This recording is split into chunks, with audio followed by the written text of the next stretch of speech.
In today's video, I'm going to teach you how to filter media by usage. If you've ever wondered whether a photo has already been posted, which videos are still waiting to be scheduled, or what's left unused in your library, this quick walkthrough is for you.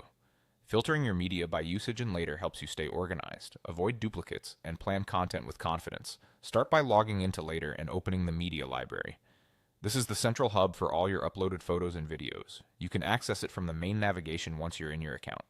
Give the page a moment to load so you see your full grid of media.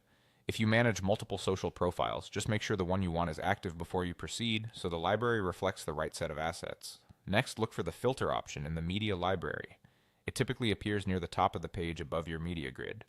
Click it to open the filtering panel. This panel groups different filter types so you can narrow your view quickly without scrolling through everything. From the filter categories, choose Usage. This tells Later you want to sort your media based on how it's being used in your content plan. Selecting Usage opens up three straightforward options: Used, Unused, and Scheduled. Pick the one that matches what you're trying to find.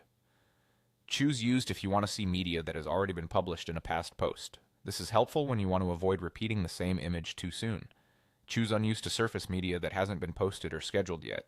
This is perfect for discovering fresh assets you may have overlooked.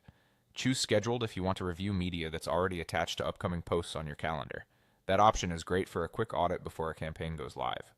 As soon as you make your selection, your media library will update automatically to show only the items that fit the filter you chose. The grid refreshes in place, and you'll immediately notice the view narrow to exactly what you need. If you want to switch your focus, just select a different usage option and the library will update again. Use this simple workflow whenever you plan a week of content, check for duplicates, or scan for assets that still need a home in your schedule. It keeps your process clean, saves time, and ensures every post feels intentional. That's all there is to it. Log in and open the media library, click Filter, select Usage, choose Used, Unused, or Scheduled, and let the library do the sorting for you.